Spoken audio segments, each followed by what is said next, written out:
బట్టతలతో బాధపడుతున్నారా? ఆధునితనమైన పద్ధతిలో hair transplantation చేయబడును. Face clinic, Hyderabad. నమస్తే, నేను Keshav. Welcome to Suman TV. Janasena, Telugu Desam, Bharatiya Janata party కూటమిగా ఏర్పడినప్పటికీ కూడా సీట్ల సర్దుబాటు విషయంలో కానీ, అభ్యర్థుల ఎంపిక విషయంలో కానీ సమస్యల జడివాన ఆరని పరిస్థితి కనిపిస్తుంది. ఇప్పుడు బీజేపీ అసెంబ్లీ స్థానాలకు సంబంధించి 10 మంది అభ్యర్థుల్ని ప్రకటించేసింది.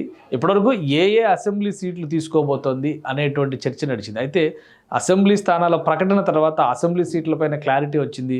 అభ్యర్థుల విషయంలో జరుగుతున్నటువంటి పరిణామాలపైన కూడా తీవ్ర చర్చ జరుగుతుంది. ప్రధానంగా తెలుగుదేశం పార్టీ అధికారికంగా ఇప్పటికే అనౌన్స్ చేసిన 2 నియోజకవర్గాల్లో కూడా బీజేపీ అభ్యర్థులను ప్రకటించడం, అలానే తెలుగుదేశం పార్టీకి సంబంధించినటువంటి అభ్యర్థుల ప్రకటన తర్వాత కనీసం నియోజకవర్గంలో మార్పు జరుగుతుందనేటువంటి సూచన కూడా ఇవ్వకుండా బీజేపీ అభ్యర్థులను పెట్టడం పైన తెలుగుదేశం పార్టీలో చిచ్చు రాజుకున్నటువంటి పరిస్థితి. అసలు 10 మంది అభ్యర్థుల్ని ఏ క్రైటీరియా ప్రకారం బీజేపీ అనౌన్స్ చేసింది? తెలుగుదేశం నుంచి వస్తున్నటువంటి అభ్యంతరాలు, ముఖ్యంగా తీవ్రమైనటువంటి అభ్యంతరాలు వ్యక్తం చేస్తున్నటువంటి కొన్ని నియోజకవర్గాల విషయంలో రాష్ట్ర వ్యాప్తంగా చర్చ జరుగుతుంది. ఎందుకు అక్కడ అభ్యంతరాలు వస్తున్నాయనేటువంటి అంశాలను విశ్లేషించేటువంటి ప్రయత్నం చేద్దాం. మొత్తం 10 అసెంబ్లీ స్థానాలకు సంబంధించి 6 లోక్సభ స్థానాలపైన క్లారిటీ ఉంది. 10 అసెంబ్లీ స్థానాలకు సంబంధించినటువంటి ప్రకటన భారతీయ జనతా పార్టీ ఇప్పటికే చేసింది. మొత్తం ఆంధ్రప్రదేశ్లో జరుగుతున్నటువంటి ఎన్నికల సినారియోలో ముఖ్యంగా 3 పార్టీల కూటమిలో దాదాపుగా 95% అభ్యర్థుల ఫిక్స్ అయిపోయినటువంటి పరిస్థితి. ఎవరికి ప్రత్యర్థి అనేటువంటి విషయం పైన కూడా ఒక స్పష్టత వచ్చింది. ఈ నేపథ్యంలో చూస్తే ఇవి భారతీయ జనతా పార్టీ పోటీ చేస్తున్నటువంటి నియోజకవర్గాలు, అలానే అభ్యర్థుల పేర్లు కూడా మనం ఒకసారి పరిశీలిద్దాం. వాళ్ళకి ఉన్నటువంటి ప్రత్యర్థులు ఎవరితో తలబడబోతున్నారు, ఈ అంశాన్ని కూడా ఒకసారి పరిశీలించాల్సినటువంటి అవసరం కనిపిస్తుంది. ముందుగా ఎచ్చెర్ల నియోజకవర్గం, ఇది గతంలో ఎప్పుడు కూడా భారతీయ జనతా పార్టీ కోటాలో ఉన్నటువంటి నియోజకవర్గం కాదు. అయినప్పటికీ కూడా ఎచ్చెర్లనే భారతీయ జనతా పార్టీ తీసుకుంది. నడకుదుటి ఈశ్వరరావుని ఇక్కడ అభ్యర్థిగా ప్రకటించినటువంటి పరిస్థితి. ఈ నియోజకవర్గం విషయంలో ఒక డిఫరెంట్ ఆస్పెక్ట్ నడుస్తుంది. ఇక్కడ సామాజిక సమీకరణ నేపథ్యంలో బీసీలు లేదా తూర్పు కాపు సామాజిక వర్గానికి సంబంధించినటువంటి వారికి ప్రాధాన్యం ఇవ్వాల్సినటువంటి నియోజకవర్గం ఇది. అయితే ఇది కమ్మ సామాజిక వర్గానికి చెందినటువంటి నాయకుడికి కేటాయించడం పైన అభ్యంతరాలు వస్తున్నాయి. ప్రస్తుతం వైఎస్ఆర్సీపీ ఇక్కడ గొర్రెల కిరణ్ కుమార్ని అభ్యర్థిగా ప్రకటించింది. వైఎస్ఆర్సీపీ టికెట్లు కేటాయించినటువంటి అభ్యర్థుల్లో ఎక్కువ శాతం మంది అక్కడ సిట్టింగ్ ఎమ్మెల్యేలకే అవకాశం కల్పించినటువంటి పరిస్థితి ఉంది. ఎందుకంటే మ్యాక్సిమం భారతీయ జనతా పార్టీ పోటీ చేస్తున్నటువంటి నియోజకవర్గాలు అటు ఉత్తరాంధ్ర వైపు, ఇటు రాయలసీమ వైపు ఎక్కువ ఉన్నటువంటి పరిస్థితుల్లో గొర్రెల కిరణ్ కుమార్ ఎచ్చెర్ల నుంచి లోకల్ ఎమ్మెల్యే, ప్రస్తుతానికి ఆయన ఎచ్చెర్లలో కంటెస్ట్ చేస్తున్నారు. ఆయనతో నడకుదుటి ఈశ్వరరావు తలపడబోతున్నారు. ఇక విశాఖ ఉత్తరం సినారియో కనుక మనం చూస్తే విష్ణుకుమార్ రాజుకి టికెట్ కేటాయించింది. 2014 ఎన్నికల్లో కూడా విష్ణుకుమార్ రాజు ఇక్కడ నుంచి పోటీ చేసి ఎమ్మెల్యేగా గెలుపొందినటువంటి నాయకుడు. సో అదే నియోజకవర్గాన్ని మరొకసారి బీజేపీ కేటాయించారు. ఇక కమ్మిల కన్నప్పరాజు లాస్ట్ టైం ఎలక్షన్స్లో కూడా ఈయన పోటీ చేశారు, ఇక్కడ ఓడిపోయినటువంటి పరిస్థితి. ఇది యాక్చువల్గా టీడీపీ సిట్టింగ్ స్థానం. అంటే టీడీపీ నుంచి గంటా శ్రీనివాసరావు ఇక్కడ ఎమ్మెల్యేగా లాస్ట్ టైం ఎలక్షన్స్లో 2019 ఎలక్షన్స్లో గెలుపొందినటువంటి సీటు. అయితే పొత్తులో భాగంగా 2014 లెక్కను దృష్టిలో పెట్టుకొని భారతీయ జనతా పార్టీకి కేటాయించింది టీడీపీ. సో మరొక నియోజకవర్గం అరకు వ్యాలీకి సంబంధించి, అంటే అరకు లోయ అసెంబ్లీ స్థానానికి సంబంధించి పంగి రాజారావుని భారతీయ జనతా పార్టీ అభ్యర్థిగా ప్రకటించింది. ఇక్కడ రేగం మత్స్యలింగం ఇక్కడ అభ్యర్థిగా ఉన్నటువంటి పరిస్థితి. సో ఇప్పుడు వైఎస్ఆర్సీపీ నుంచి ఆయన అభ్యర్థిగా ఉన్నాడు. ఇక్కడే సమస్య వస్తుంది. ఎందుకంటే తెలుగుదేశం పార్టీ ఆల్రెడీ ఈ సీటుకు సంబంధించి దొన్నుదొరని అభ్యర్థిగా ప్రకటించింది. అయితే మొదటి లిస్టులోనే దొన్నుదొరకి అవకాశం కల్పించినటువంటి పరిస్థితి. ఇప్పుడు అనూహ్యంగా భారతీయ జనతా పార్టీ తన కోటాలో ఈ సీటు వేసుకుంది. గత ఎన్నికల్లో ఉన్నటువంటి సినారియో ప్రకారం పాడేరు నియోజకవర్గాన్ని భారతీయ జనతా పార్టీ అడుగుతుందనేటువంటి చర్చ నడిచింది. కానీ పాడేరుని మినహాయించి అరకు వ్యాలీని ఈసారి సెలెక్ట్ చేసుకున్నటువంటి పరిస్థితి. అరకు లోక్సభ స్థానానికి కూడా భారతీయ జనతా పార్టీ అభ్యర్థి ఉన్నటువంటి నేపథ్యంలో బహుశా ఈ నియోజకవర్గాన్ని తీసుకున్నట్టుగా కనిపిస్తుంది. ఇంకా అయినా పాడేరు కూడా అరకు లోక్సభ స్థానం పరిధిలో వచ్చేటువంటి నియోజకవర్గం. కానీ నిర్ణయం ఆ విధంగా ఉండడం, అలానే అభ్యర్థిని ప్రకటించిన తర్వాత మార్పు జరగడం, ఈ అంశాలు టీడీపీలో కొంత గందరగోళం సృష్టిస్తున్నటువంటి పరిస్థితి ఉంది. ఇక మరొక నియోజకవర్గం అనపర్తికి సంబంధించి బీజేపీ ఎం శివకృష్ణరాజుని అభ్యర్థిగా ప్రకటించింది. అలానే డాక్టర్ సూర్యనారాయణ రెడ్డికి వైఎస్ఆర్సీపీ టికెట్ దక్కింది. ఆల్రెడీ ఆయన సిట్టింగ్ ఎమ్మెల్యే, లాస్ట్ టైం ఎలక్షన్స్లో గెలుపొందినటువంటి నాయకుడు. అయితే అనపర్తి సీటుని మొదటి లిస్టులోనే టీడీపీ అభ్యర్థి ప్రకటించింది నల్లమిల్లి రాధాకృష్ణని ఇక్కడ ఆల్రెడీ అభ్యర్థిగా అనౌన్స్ చేసినటువంటి పరిస్థితి. నల్లమిల్లి రాధాకృష్ణారెడ్డి ఆయన పోటీ చేస్తారనేటువంటి సంకేతాలు ఇవ్వడం, ఆయన గత 15-20 రోజులుగా ప్రజాక్షేత్రంలోకి వెళ్ళడం, ప్రచార కార్యక్రమాలు నిర్వహించడం కూడా జరిగింది. సో ఈ నేపథ్యంలో ఈ 2 నియోజకవర్గాల విషయంలో, ముఖ్యంగా అరకు వ్యాలీ, అనపర్తి, ఈ 2 నియోజకవర్గాల విషయంలో టీడీపీ తీవ్ర ప్రతికూలత ఎదుర్కొంటున్నటువంటి పరిస్థితి ఉంది. స్థానికంగా ఉన్నటువంటి నాయకులకి అనౌన్స్ చేసిన తర్వాత టికెట్లు మార్చడం పైన తీవ్ర అభ్యంతరాలు వస్తున్నాయి. ఇక కైకలూరు నియోజకవర్గం మొదటి నుంచి కూడా మిత్రపక్షం కోసమే అట్టుపెట్టినట్టుగా కనిపించింది టీడీపీ. ఇక్కడ కామినేని శ్రీనివాస్ 2014 ఎన్నికల్లో కూటమిలో ఆయన పోటీ చేశారు. మళ్ళీ 2019 ఎన్నికల్లో విడివిడిగా పోటీ చేసే క్రమంలో ఆయన అక్కడ బరిలో దిగలేదు. దోలో నాగేశ్వరరావు 2019లో వైసీపీ నుంచి గెలుపొందారు. ఇప్పుడు కూడా ఆయనే అక్కడ బరిలో నిలుస్తున్నటువంటి పరిస్థితి ఉంది. సో ఇది అక్కడ ఈక్వేషన్. ఇక 2014లో తీసుకున్నటువంటి మరొక నియోజకవర్గం విజయవాడ పశ్చిమ నియోజకవర్గం. అయితే ఇక్కడ నుంచి వెల్లంపల్లి శ్రీనివాస్ పోటీ చేసి బీజేపీ నుంచి ఓడిపోయాడు. తర్వాత ఆయన వైసీపీలోకి వెళ్ళినటువంటి పరిస్థితి. సో ఆ సీటుకి మరొకసారి భారతీయ జనతా పార్టీ తీసుకుంది. వాస్తవానికి ఇక్కడ జనసేన పార్టీ తన అభ్యర్థి, బలమైనటువంటి అభ్యర్థుల నేపథ్యంలో ఇది జనసేన కోటాలోకి వెళ్తుందని అందరూ భావించారు. కానీ భారతీయ జనతా పార్టీ సుజనా చౌదరికి ఈ టికెట్ని కేటాయించింది. ఇప్పుడు సుజనా చౌదరికి ప్రత్యర్థిగా వైఎస్ఆర్సీపీ నుంచి ఆసిఫ్ షేక్, ఈయన కూడా కొత్త అభ్యర్థి. ఎందుకంటే సుజనా చౌదరి ఇప్పటివరకు డైరెక్ట్ ఎలక్షన్స్ ఫేస్ చేసినటువంటి సందర్భం లేదు. ఆయన రాజ్యసభ సభ్యుడిగా మాత్రమే ఉన్నారు. అలానే కేంద్ర మంత్రి అయినప్పటికీ కూడా డైరెక్ట్ ఎలక్షన్స్లో మొదటిసారి, అది కూడా విజయవాడ వెస్ట్ నియోజకవర్గంలో. ఇది ప్రధానంగా మైనారిటీల సీటు అనేటువంటి అభిప్రాయం ఉంది. అందుకనే గతంలో తెలుగుదేశం పార్టీ కూడా మైనారిటీ అభ్యర్థిని పెట్టింది 2019 ఎలక్షన్స్లో కూడా. జలీల్ ఖాన్ కుమార్తెకి అక్కడి నుంచి టికెట్ ఇచ్చారు, కానీ ఓడిపోయినటువంటి పరిస్థితి. వెల్లంపల్లి శ్రీనివాస్ గెలిచారు. ఈసారి వెల్లంపల్లి శ్రీనివాస్ని నియోజకవర్గం మార్చి విజయవాడ సెంట్రల్కి ఇచ్చారు. ఆసిఫ్ షేక్కి వైఎస్ఆర్సీపీ అవకాశం ఇచ్చింది. కాబట్టి ఇక్కడ టఫ్ ఫైట్ ఉండేటువంటి అవకాశం ఉంది. అభ్యర్థి వేరే వాళ్ళు అయితే ఇంకో రకంగా ఉండొచ్చు, కానీ సుజనా చౌదరి ఆర్థికంగా బలపడినటువంటి నాయకుడు కాబట్టి ఆయన మరింత ఎక్కువగా జనసేనను కానీ అలానే టీడీపీ శ్రేణులు కానీ కలుపుకుని వెళ్ళడం ద్వారా విజయం కోసం కృషి చేసే అవకాశం ఉంటుంది. ఈ నియోజకవర్గంలో మైనారిటీ లేదా బీసీ, ఆర్య వైశ్య సామాజిక వర్గానికి కూడా చెప్పుకోదగిన స్థాయిలో ఓట్లు ఉన్నటువంటి పరిస్థితి. సో ఎవరిని ఆకట్టుకోబోతున్నారు, ఎవరు గెలుస్తారనేది ఇక అది. కానీ ఈ నియోజకవర్గాన్ని బీజేపీకి కేటాయించడం వల్ల జనసేన పార్టీ తీవ్రంగా నష్టపోయినటువంటి పరిస్థితి ఉంది. ఇంకా మరొక నియోజకవర్గం జమ్మలమడుగు నియోజకవర్గం. 2014 ఎన్నికల్లో వైఎస్ఆర్సీపీ నుంచి ఆదినారాయణ రెడ్డి గెలిచారు. తర్వాత ఆయన టీడీపీలోకి వచ్చారు. 2019 ఎలక్షన్స్ తర్వాత ఆయన బీజేపీలోకి మారినటువంటి పరిస్థితి. ఈసారి టికెట్ ఆయనకే కేటాయించింది భారతీయ జనతా పార్టీ. అక్కడ మూలే సుధీర్ రెడ్డి ఆల్రెడీ సిట్టింగ్ ఎమ్మెల్యేగా ఉన్నటువంటి నాయకుడిని బరిలోకి దింపినటువంటి పరిస్థితి. ఇక బద్వేలు ఎస్సీ రిజర్వ్డ్ నియోజకవర్గం భారతీయ జనతా పార్టీ బొజ్జా రోషన్ అనే బరిలో దింపింది. అక్కడ కూడా భారతీయ జనతా పార్టీ నుంచి సురేష్ పేరు బాగా వినిపించింది, కానీ చివరి నిమిషంలో రోషన్కి దక్కినటువంటి పరిస్థితి. ఇక డాక్టర్ దాసరి సుధా ఇక్కడ ప్రత్యర్థిగా ఉన్నటువంటి పరిస్థితి వైఎస్ఆర్సీపీ. ఇక ధర్మవరం నియోజకవర్గం కూడా క్రిటికల్ కాన్స్టిట్యున్సీ కింద మనం చూడాల్సి ఉంటుంది. ఇక్కడ కేతిరెడ్డి వెంకటరామరెడ్డి వైఎస్ఆర్సీపీ అభ్యర్థి, ఆయనకు ప్రత్యర్థిగా భారతీయ జనతా పార్టీ తీసుకున్నటువంటి ఈ సీట్లో సత్యకుమార్ని అనౌన్స్ చేసింది. అయితే అక్కడి నుంచి వరదాపురం సూరి భారతీయ జనతా పార్టీ నుంచి, అలానే జనసేన పార్టీ నాయకులు కూడా ఈ సీటు కోరినటువంటి పరిస్థితి. ఫైనల్గా సత్యకుమార్కి ఈ సీటు దక్కింది. ఇక 10వ seat Bharatiya Janata party announce చేసింది, ఆదోని సీటు. దీనికి సంబంధించి డాక్టర్ పివి పార్థసారథికి అవకాశం ఇచ్చారు. అంటే పార్థ డెంటల్ పేరుతో తెలుగు రాష్ట్రాల్లో అలానే కర్ణాటకలో కూడా పాపులర్ అయినటువంటి డెంటల్ హాస్పిటల్స్ చైన్ నిర్వహిస్తున్నటువంటి డాక్టర్ ఆయనకి భారతీయ జనతా పార్టీ టికెట్ కేటాయించింది. గత ఎన్నికల్లో 2019 ఎన్నికల్లో ఆయన కర్నూలు లోక్సభ స్థానానికి బరిలో దిగినటువంటి వ్యక్తి. సో ఈసారి ఆదోని నుంచి పోటీ చేయబోతున్నారు. ఇక ఎల్లారెడ్డి గారు సాయి ప్రసాద్ రెడ్డి ఆయన ప్రత్యర్థి, ప్రస్తుతం అక్కడ సిట్టింగ్ ఎమ్మెల్యే. ఇది మొత్తంగా భారతీయ జనతా పార్టీ అనౌన్స్ చేసినటువంటి 10 నియోజకవర్గాల ముఖ చిత్రం. అలానే అక్కడ ఉన్నటువంటి వైఎస్ఆర్సీపీ అభ్యర్థులు ఎవరు కూడా బలం, అంటే కొత్త అభ్యర్థులు ఉన్నటువంటి స్థానాలు చాలా తక్కువ ఉన్నాయి.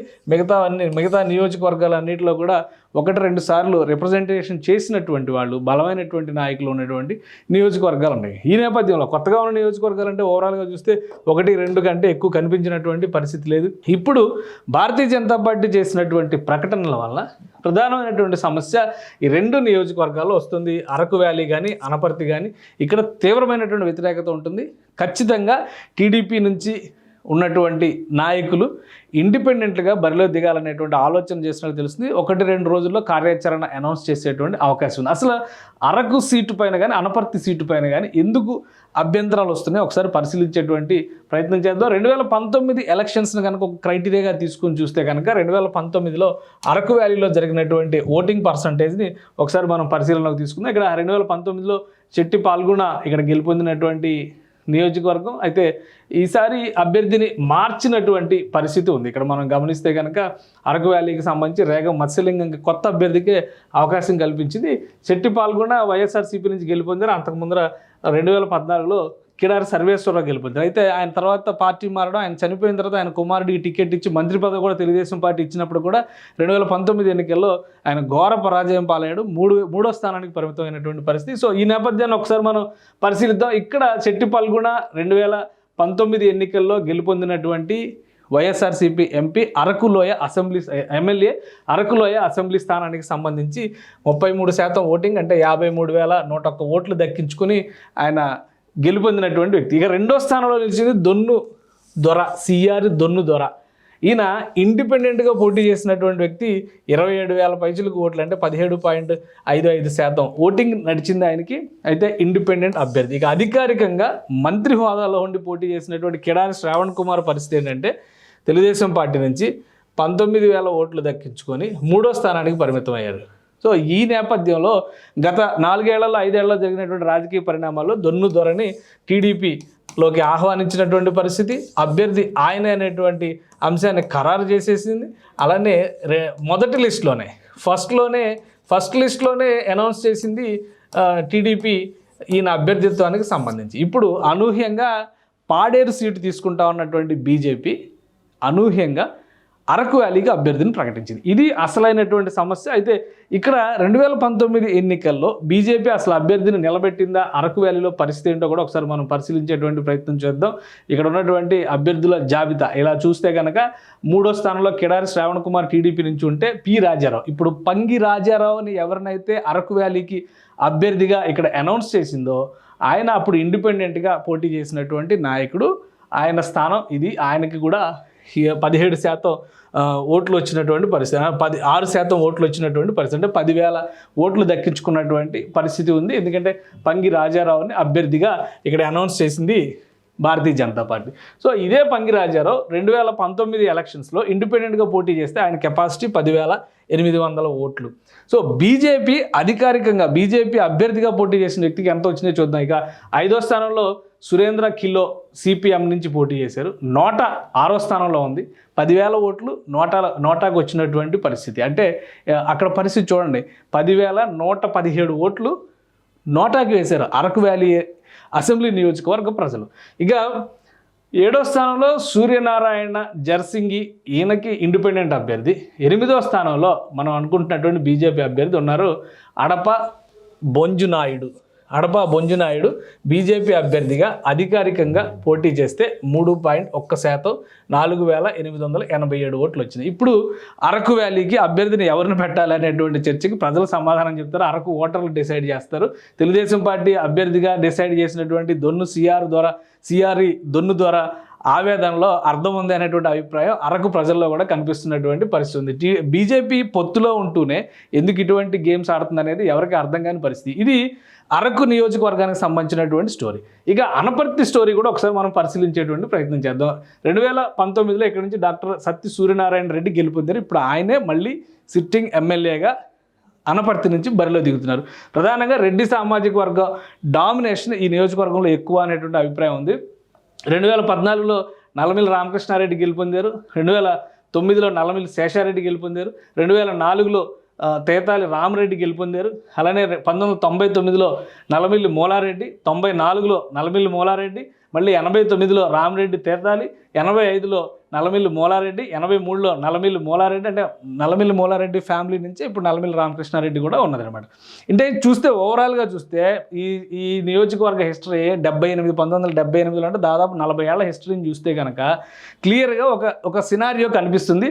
అదే రీతిలో 2019 ఎలక్షన్స్లో ఉన్నటువంటి ఫలితాలను కూడా మనం ఒకసారి పరిశీలిద్దాం.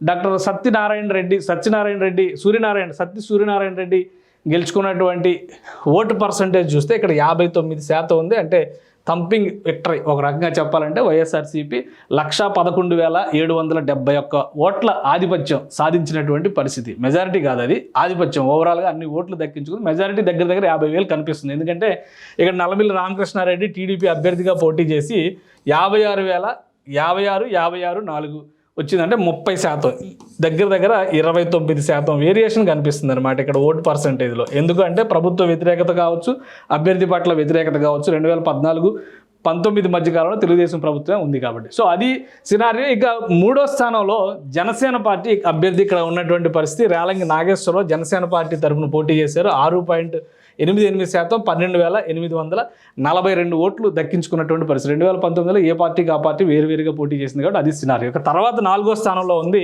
2,114 ఓట్లు పడి 104వ స్థానంలో ఉంది.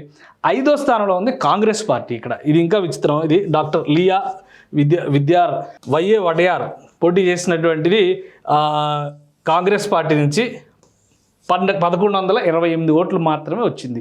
నోటా కంటే కాంగ్రెస్కి తక్కువ, కాంగ్రెస్ కంటే బీజేపీకి కూడా తక్కువ ఓట్లు వచ్చినటువంటి పరిస్థితి. ఇక్కడ బీజేపీ అభ్యర్థిగా నిలబడింది మేడపాటి హరినారాయణ రెడ్డి. అంటే అప్పుడు బీజేపీ రెడ్డి సామాజిక వర్గానికి చెందినటువంటి నాయకుడికే టికెట్ ఇచ్చింది, ఎందుకంటే రెడ్ల పర్సంటేజ్ ఎక్కువ కాబట్టి అక్కడ.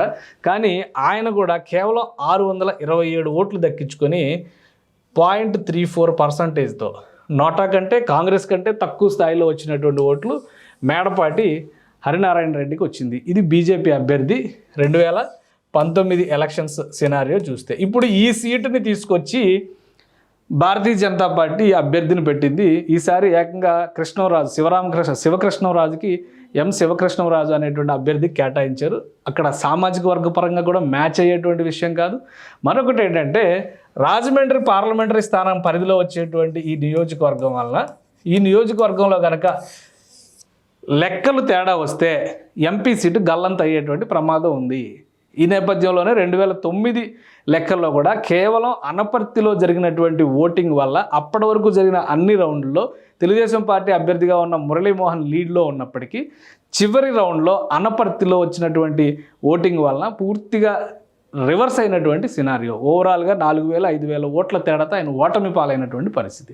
సో ఇప్పుడు కూడా ఇక్కడ బీజేపీ అభ్యర్థి రాజమండ్రి నుంచి పురంధేశ్వరి పోటీ చేస్తున్నటువంటి క్రమంలో అనపర్తి నుంచి ముందు సోమువీర్రాజు పోటీ చేస్తారనేటువంటి ప్రచారం జరిగింది. సోమువీర్రాజు అక్కడ ఉన్నటువంటి లెక్కల ప్రకారం చూస్తే ఆయన పోటీ చేయడానికి సుముఖంగా లేరు అనేటువంటి సంకేతాలు ఇచ్చిన తర్వాత పంతానికి శివకృష్ణరాజుని అనౌన్స్ చేశారు. ఎందుకంటే మొదటి లిస్టులోనే అవకాశం పొందినటువంటి నల్లమిల్లి రామకృష్ణారెడ్డి ఆల్రెడీ ప్రచారంలో ముందుకెళ్తున్నటువంటి తరుణం ఇక్కడ సడన్గా ఈ మార్పు జరిగినటువంటి నేపథ్యంలో అక్కడ తీవ్రమైనటువంటి వ్యతిరేకత ఏర్పడింది. ఈ 2 నియోజకవర్గాలు కొన్ని ఉదాహరణలు మాత్రమే. ఇవే కాకుండా ఆల్రెడీ 2014లో భారతీయ జనతా పార్టీ గెలుపొందిన నియోజకవర్గాల్లో పర్సంటేజ్ కూడా 2019లో దారుణంగా పడిపోయినటువంటి పరిస్థితి ఉంది. ఇప్పుడు కేవలం కూటమిని నమ్ముకుని వెళ్తున్నటువంటి తరుణంలో ఇలా నియోజకవర్గాల్లో చేస్తున్నటువంటి గందరగోళం వలన ఆ నియోజకవర్గ పరిధిలో ఉన్నటువంటి ముఖ్యంగా పార్లమెంటరీ పరిధిలో ఉన్నటువంటి నియోజకవర్గాలపైన కూడా ఆ ప్రభావం పడుతుంది అనేటువంటి ఆవేదనని కూటమిలో ఉన్నటువంటి పార్టీల నాయకులు తెలియజేస్తున్నటువంటి పరిస్థితి ఉంది. వేటిని పట్టించుకోకుండా యథాతథంగా ఈ లిస్టుతోనే ముందుకు వెళ్తే కనుక ఖచ్చితంగా ఆయా నియోజకవర్గాల్లో ఉన్న నాయకులందరూ కూడా తిరుగుబాటు అభ్యర్థులుగా బరిలో దిగేటువంటి అవకాశాలు అయితే స్పష్టంగా కనిపిస్తున్నాయి. భారతీయ జనతా పార్టీ దీన్ని సమీక్షించుకోకుండా మాది జాతీయ పార్టీ, జాతీయ స్థాయిలో నిర్ణయం అంటూ గల్లీ పాలిటిక్స్ జరుగుతున్నాయనేటువంటి విమర్శలు కూడా వినిపిస్తున్నటువంటి తరుణంలో కూటమి విషయంలో కొన్ని జాగ్రత్తలు తీసుకోక తప్పనిసరి అనేటువంటి హెచ్చరికలు క్షేత్రస్థాయి నుంచి వస్తున్నాయి. ఇక భారతీయ జనతా పార్టీ కానీ కూటమిలో ఉన్నటువంటి పార్టీల అధినేతలు కానీ ఎటువంటి నిర్ణయాలు తీసుకుంటారో వేచి చూడాలి. సుమన్ టీవీలో మీ పర్సనల్ అండ్ బిజినెస్ ప్రమోషన్స్ కోసం కింది నెంబర్కి కాంటాక్ట్ చేయండి.